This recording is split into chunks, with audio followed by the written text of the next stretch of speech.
দাঁড়ান বলছি, যাবেন না, দাঁড়ান, দাঁড়ান বলছি।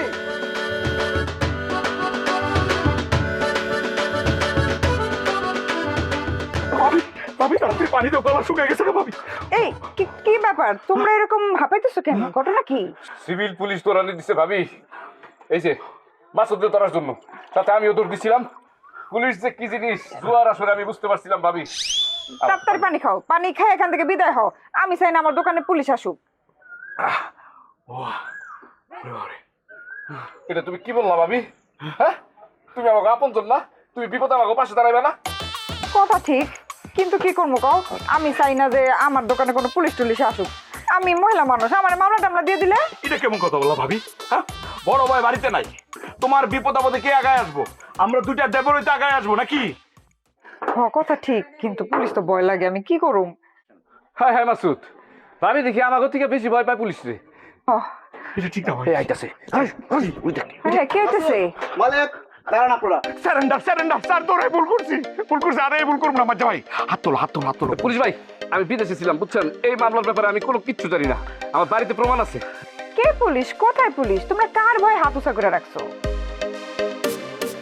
কেন উনি ডিবি পুলিশ না? উনি পুলিশ হতে যাবে কেন? উনি তো সাংবাদিক, সাংবাদিক হারাধন। এই তো কিছুক্ষণ আগে আমার দোকানে আসছিল। ভাবি তোমার কাছে সত্য গোপন করতে পারে। ভাই আপনি কি সত্যি পুলিশ না? পুলিশ না হলে একটু বলেন, শুই না আমরা একটু স্বস্তি পাই আর কি। ভাড়া একটু কম পামু। আচ্ছা, আমি কি একবারে বলেছি যে আমি পুলিশ? আমাকে দেখে শুধু শুধু আপনারা দৌড় দিলেন কেন? সাথে আমাকে দৌড়াতে হলো। আমাদের বোকা আছেন, আপনি যে চালাকি করতেছেন বুঝতেছি না। আপনি যদি পুলিশই না হন তাহলে আমার নাম মাইজা ভাইয়ের নাম কেমনে জানেন আপনি? আরে ভাই, শুধু আমি কেন, আপনাদের নাম সারা বাংলাদেশের মানুষ জানে।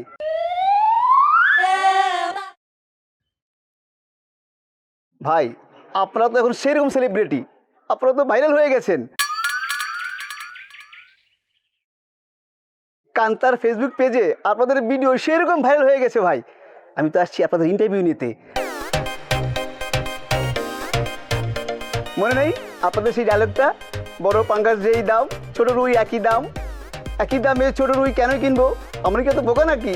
এই ডায়লগ ভাই সেরকম খাইছে পাবলিকে। এই কথা তো বলছি, আমরা বলছি কারণটা আবার ভিডিওর ভিতরে বলছি। ভাই আপনাদের সেই ভিডিও সারা দেশের মানুষ দেখেছে। আমি তো আসছি আপনাদের ইন্টারভিউ নিতে, আর আপনারা কি করলেন? শুধু শুধু আমাকে দেখে পুলিশ মনে করে ভয়ে দৌড় দিলেন। এটা কোনো কথা হলো? ও তার মানে কি আমরা ভাইরাল? আমরা সেলিব্রিটি, ভাবি সেলিব্রিটি হয়ে গেছি, সেলিব্রিটি। অবশ্যই আপনারা সেলিব্রিটি, তবে শুধু আপনার সেলিব্রিটি না, আপনাদের বাবাও সেও সেলিব্রিটি হয়ে গেছে। তাই তো আমি ঢাকা থেকে চলে আসছি আপনাদের ইন্টারভিউ নিতে। আপনাদেরকে দেখে কিন্তু মনে হয় না আপনারা বোকা, কিন্তু দৌড় দিয়ে আপনারা প্রমাণ করেছেন যে আপনারা আসলে বোকা। এই, ওরা তো অলরেডি ভাইরাল। আপনি হচ্ছেন সাংবাদিক, আপনি আমারে ভাইরাল করে দেন। আপা, সাংবাদিকের কাজ ভাইরাল করা না, ভাইরাল হওয়া কোনো ঘটনাকে সংবাদ মাধ্যমে প্রচার করা। আপনাদের দুই ভাইয়ের কাছে আমার একটা অনুরোধ, আমাদের চ্যানেলের জন্য আপনাদের দুই ভাইয়ের একটা ইন্টারভিউ দিলে খুব ভালো হয়, দিবেন? আরে কোনো সমস্যা নাই, শুরু করেন, এখনই শুরু করেন। রেডি হও, রেডি হও ভাই। না এখানে না, আমাদের টিম আছে সামনে আমার। চলুন সামনে? হ্যাঁ, কাইন্ডলি প্লিজ। ভাবি ইন্টারভিউ দিতে যাইতেছি, দোয়া করো। তুমি তো ভয় পাইছিলা। হাই হাই ভাবি, দোয়া করো। চলো চলো চলো। আরে কি রে